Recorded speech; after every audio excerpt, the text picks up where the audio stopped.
Hello everyone. आज की इस क्लास में एनसीपीसीआर रिपोर्ट 2024 जो कि बाल विवाह से संबंधित है, ये क्या कहती है बाल विवाह के बारे में, इसके बारे में डिस्कस करने वाले हैं।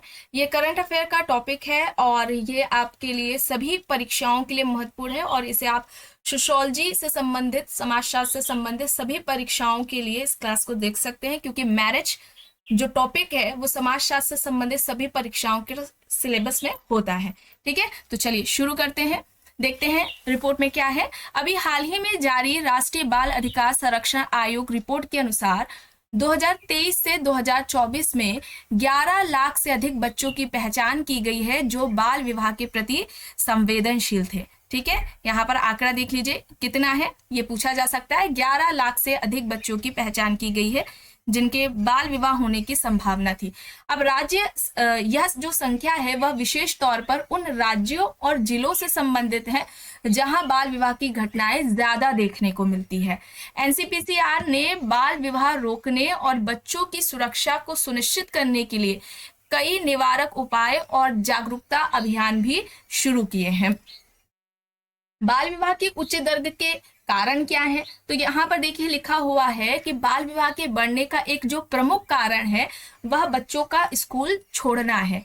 एनसीपीसीआर रिपोर्ट के अनुसार उत्तर प्रदेश में 5 लाख से अधिक ऐसे बच्चे हैं जो स्कूल छोड़ने के कारण बाल विवाह के खतरे में थे। ठीक है, उत्तर प्रदेश में 5 लाख से अधिक बच्चे हैं, ये राज्य और संख्या याद रखनी है आपको।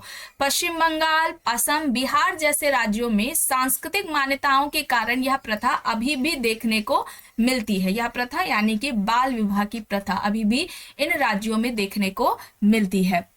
एनसीपीसीआर के द्वारा इस दिशा में जो प्रयास किए गए हैं उनके बारे में यहाँ पर देखिए क्या है कि आयोग ने ऐसे परिवारों को ध्यान में रखते हुए बाल विवाह करने का इरादा जो रखते थे उन्हें जागरूक करने के लिए आयोग द्वारा जो काउंसलिंग है वह भी आयोजित की गई थी। ऐसे बच्चे जो स्कूल छोड़ चुके हैं उनकी पहचान कैसे हो, तो उनकी पहचान करने के लिए स्कूल मैपिंग की गई।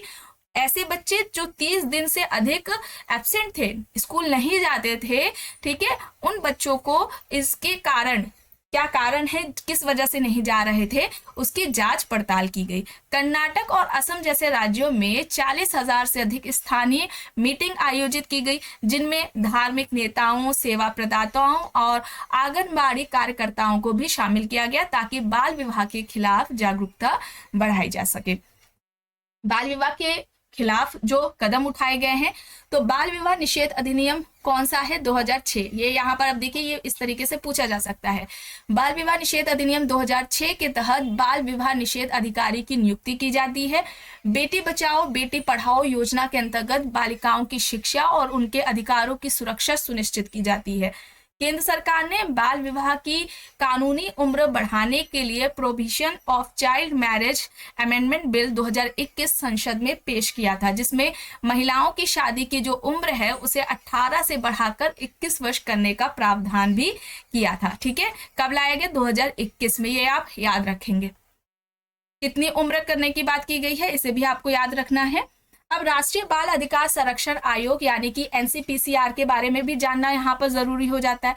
तो यह भारत सरकार द्वारा बाल अधिकारों की रक्षा और उन्हें सुनिश्चित करने के उद्देश्य से स्थापित एक वैधानिक निकाय है। इस आयोग का गठन कब हुआ था, 2007 में आयोग का गठन हुआ था। इसमें बाल अधिकार संरक्षण अधिनियम 2005 के तहत इसका गठन किया गया था। ठीक है, एनसीपीसीआर 2007 में गठन किया गया था, बाल अधिकार संरक्षण अधिनियम 2005 के तहत। इस आयोग में, ठीक है, एनसीपीसीआर आयोग में एक अध्यक्ष होता है और 6 सदस्य होते हैं। 6 सदस्यों में से कम 2 महिलाएं होनी चाहिए। यह जो आयोग है यह महिला एवं बाल विकास मंत्रालय के प्रशासनिक नियंत्रण में काम करता है। राष्ट्रीय बाल अधिकार संरक्षण आयोग का जो मुख्यालय है वह नई दिल्ली में है। यह आयोग बाल अधिकारों के संरक्षण, सुरक्षा और कल्याण के लिए कार्य करता है, विशेष तौर पर कमजोर और वंचित बच्चों के अधिकारों को सुनिश्चित करने के लिए। आयोग का अधिशेष यह सुनिश्चित करता है कि सभी कानून, नीतियां ये सभी संयुक्त राष्ट्र कन्वेंशन के बाल अधिकारों के अनुरूप भी हों। यह शिक्षा का अधिकार 2009 के तहत बच्चों के लिए मुफ्त एवं अनिवार्य शिक्षा के अधिकार से संबंधित शिकायतों की जांच भी करता है। यह लैंगिक अपराधों से बच्चों के संरक्षण अधिनियम 2012 के कार्यान्वयन की निगरानी भी करता है कि वे सही से लागू किए जा रहे हैं कि नहीं। ठीक है, तो इतना ही था इस क्लास में। इसमें से जितने भी इंपॉर्टेंट फैक्ट्स थे जो कि आपकी परीक्षा की दृष्टि से महत्वपूर्ण थे, उन सभी को शामिल किया गया है। इसे अच्छे से जरूर देख लीजिएगा। संभावना है समाजशास्त्र की होने वाली जो परीक्षाएं हैं अभी जल्द ही होने वाली हैं, उनमें ये पूछा जा सकता है। तो आज के इस क्लास में बस इतना ही। आई होप ये आपको पसंद आई होगी। अगर पसंद आई है तो प्लीज लाइक करिएगा, कमेंट करके जरूर बताइएगा। चैनल पर अगर आप नए हैं तो चैनल को भी जरूर सब्सक्राइब कर लीजिएगा एंड इस वीडियो को जितना हो सके ज्यादा से ज्यादा लोगों के साथ शेयर भी जरूर करिएगा।